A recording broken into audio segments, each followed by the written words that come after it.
નમસ્કાર ખેડૂત મિત્રો, ખેડૂત મોલ વતી હું આપ સર્વેનું હાર્દિક સ્વાગત કરું છું. આજે વાત કરવાની છે ઉનાળુ તલ વિશે. ખરેખર આમ ગણતરી કરો તો અત્યારે લગભગ જે ખેડૂતોને પાણીની વ્યવસ્થા છે અને તમામ ખેડૂતોને અત્યારે આપણે પૂછવામાં આવે તો એમ જ કહે કે આપણે તલ વાવવા છે, અથવા તો ઘણા બધા ખેડૂતો આપણી સાથે વાત કરતા હોય ત્યારે એમ કે આગોતરું આયોજન, હજી તો ખેતર ખાલી નથી. કાળા તલનું શું છે કે તલ વાવવા છે, તલનું શું કરવું?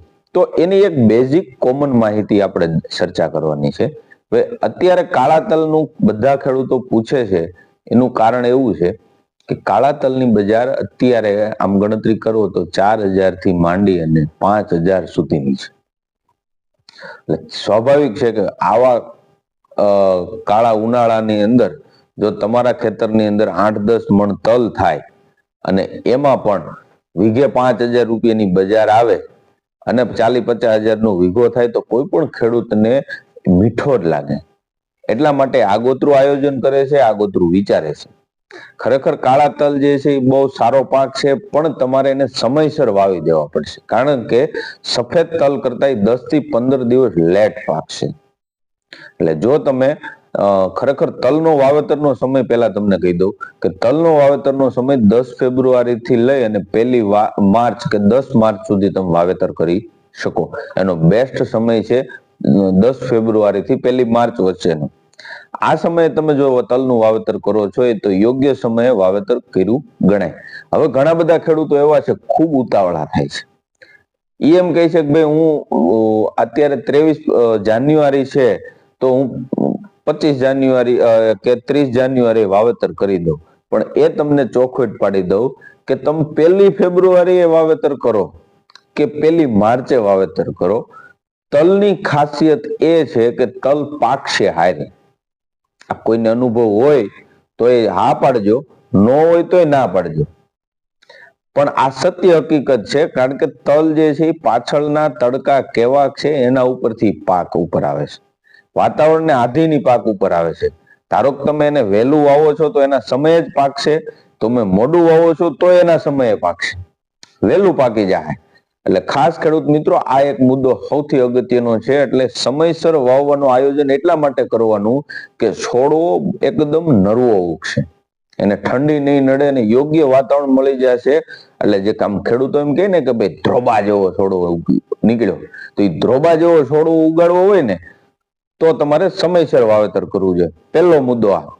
બીજો મુદ્દો કે કાળા તલની અંદર કોઈ પણ સારી કંપની, એક જ વેરાયટી છે ગુજરાત 10 નંબરની વેરાયટી, અલગ અલગ કંપની અલગ અલગ નામે વેચે છે, પણ જે કંપની સારામાં સારી ક્વોલિટી મેન્ટેન કરતી હોય એ કંપનીનું જ બિયારણ પસંદ કરવું.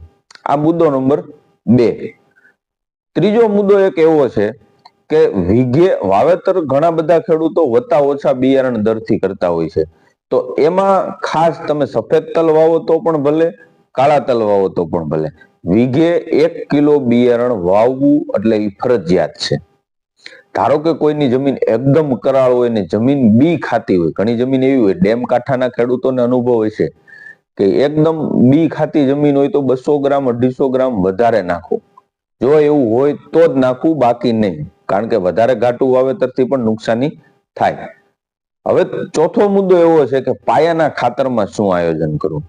પાયાના ખાતરમાં તમારે જે તલ છે તલની અંદર સુકારાનો પ્રશ્ન રહે છે, તો જે સુકારાના પ્રશ્નને ધ્યાનમાં રાખીને પણ વિચારી શકાય. પણ પેલું પાયાનું ખાતર વીઘે મણ ડીએપી નું આયોજન કરજો. આના સિવાય પોલીસલ્ફેટ વીઘે 7 થી 8 કિલો અથવા તો એગ્રોસેલ નું મહાલાભ વીઘે 5 કિલો લેખે તમે પાયાના ખાતરમાં ઉપયોગ કરશો તો સારામાં સારા રિઝલ્ટ મળશે. બીજું, આ કર્યા પછી તલ ઉગી ગયા અને ઉગ્યા પછી તમારે પહેલું પિયત જ્યારે તમે આપો છો તો સૌથી પહેલો પ્રશ્ન એ સમયે ખેડૂતોનો હોય છે સુકારાનો. તો એ સુકારા માટે તમે આગોતરું એજી ગોલ્ડ પિયત સાથે ઓગાળીને પાઈ શકો, એના લીધે સુકારાનો પ્રશ્ન નહીં આવે. આ 4 વાત થઈ ગઈ. 5મી વાત એક એવી છે કે પાણી બાબતેની. ઘણા ખેડૂત મિત્રો અત્યારે ઉનાળુ વાવેતરમાં ખૂબ જ ઉત્સાહિત હોય છે, ઘણાને આર્થિક જરૂરિયાત પણ હોય છે અને ઘણા ખેડૂતો એવા હોય છે વાવેતરનો શોખ હોય છે, પણ ઉત્પાદનની જે આશા લઈને તમે વાવેતર કરો છો એમાં સૌથી પહેલો મુદ્દો વિચારવાનો છે કે પાણીનો. જો તમારું પાણી ઊંચા TDS વાળું હોય છે, કારણ કે તળ ઊંડા જાય ઉનાળામાં, અને ઊંડું તળ જાય એટલે તમારું જે પાણી નબળું પડે, અથવા તો ટૂંકમાં દેશીમાં વાત કરું તો ચા થાય એવું પાણી હોય ને તો જ વાવવું, બાકી ન વાવવું. કારણ કે જો તમારે ચા થાય એવું પાણી નહીં હોય ને તમે વાવેતર કરશો તો તમે મહેનત તો કરશો પણ પૂરતા મણિકા નહીં કાઢી શકો. પૂરતા મણિકા નહીં કાઢી શકો, ધારો કે તમે 5 મણ કે 7 મણ માલ કાઢો છો વીઘે 5 મણ, તો ખર્ચો કાઢતા જે તમે નફો મેળવો છો ને એટલું ઉત્પાદન તો ખાલી ઉનાળુ વાવેતર નહીં કરવાના લીધે તમે ચોમાસામાં વધારે મેળવી લેશો. આ એક ખૂબ અગત્યનો મુદ્દો છે, કારણ કે અત્યારે ધારો કે તમે તલ વાવો છો તો તલ તમારે 5 મણ થયા, અને ઉનાળાની ચોમાસાની અંદર તમે મગફળી વાવો છો, મગફળીમાં તમે 5 થી 10 મણ સુધીનું ઉત્પાદનનું વેરિએશન એમને લેશો જો ઉનાળુ વાવેતર નહીં હોય તો. એટલે મોડું પાણી હોય તો ખાસ ખેડૂત મિત્રો વાવેતરને ઊભું રાખી દેજો, અને એની જગ્યાએ તમને એવું ગણતરી હોય તો ખાતર માટે શણ પાકનું વાવેતર કરી દેજો. એ તમારી જમીનને સુધારશે અને ઉત્પાદન 5 ની જગ્યાએ 10 વધારી દેશે ચોમાસામાં.